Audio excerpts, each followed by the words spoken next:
أنا زعيم ببيت في ربض الجنة لمن ترك المراء وإن كان محقا، وببيت في وسط الجنة لمن ترك الكذب وإن كان مازحا، وببيت في أعلى الجنة لمن حسن خلقه أو لمن حسن خلقه۔ ارشاد فرمایا حضور اکرم صلی اللہ علیہ وسلم نے، میں ضامن ہوں جنت کے نچلے حصے میں گھر کی اس شخص کے لیے جو جھگڑا چھوڑ دے، وہ ان کا نہ محقہ، اگرچہ وہ حق پر ہوتے ہوئے لڑائی جھگڑا چھوڑ دے، تو ایسے شخص کے لیے میں ضمانت دیتا ہوں جنت میں گھر کی، جنت کے نچلے حصے میں اس کو گھر ملے گا، اور یہ میں اس کے لیے ضامن ہوں۔ اور دوسری روایت میں فی وسط الجنہ، جنت کے بیچوں بیچ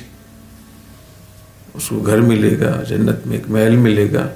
اور اس کی ضمانت نبی کریم صلی اللہ علیہ وسلم نے دی۔ جب بھی خدا نخواستہ لڑائی جھگڑا ہو تو اس حدیث کو سامنے رکھتے ہوئے جھگڑا چھوڑ دینا چاہیے،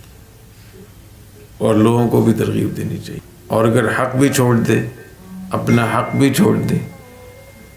اگر دینی حق ہے وہ تو الگ بات ہے، اگر دنیوی حق ہے تو اس کا چھوڑنے کا الگ ثواب۔ ایک ہے جھگڑا چھوڑ دینا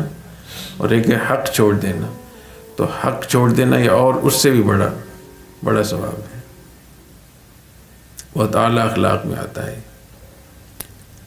اور فرمایا کہ میں ضامن ہوں جنت کے بیچوں بیچ گھر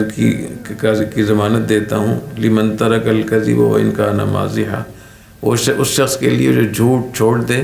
اور مزاح میں بھی جھوٹ نہ بولے۔ عام طور پہ لوگ جب مزاح کرتے ہیں، گپ شپ لگاتے ہیں تو جھوٹ بولتے ہیں، یہ حرام ہے، جائز نہیں ہے۔ وَبِبَيْتٍ فِي أَعْلَى الْجَنَّةِ لِمَنْ حَسُنَ خُلُقُهُ، اور جنت کے اونچے درجے میں گھر کی ضمانت دیتا ہوں اس شخص کے لیے جس کے اخلاق اچھے ہوں، اور اس کو حسن خلقہ بھی پڑھا گیا ہے، اس شخص کے لیے جو اپنے اخلاق کو بہتر کر لے۔ اسے معلوم ہے کہ اپنے اخلاق کو بہتر کیا جا سکتا ہے، اور علماء کرام اور حکمران ان دونوں کے اخلاق اگر ٹھیک نہیں ہیں، علماء کے اخلاق اگر ٹھیک نہیں ہیں، عالم دین کے اخلاق اگر اچھے نہیں ہیں تو وہ دین نہیں پہنچا سکتا، اور اگر حکمران کے اخلاق اور زبان ٹھیک نہیں ہے تو حکومت نہیں چلا سکتا۔ اس کی ضرورت ہے کہ مدارس میں، اسکولوں میں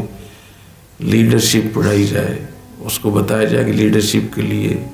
مسلمانوں کی قیادت کے لیے زبان اور بیان، ادب آداب کیا ہونے چاہیے، حکمت، مصلحت، اس کی کتنی ضرورت ہے۔ اللہ تعالیٰ عمل کی توفیق عطا فرمائے۔ سبحانک اللہم و بحمدک، اشہد ان لا الہ الا انت، استغفرک و اتوب الیک۔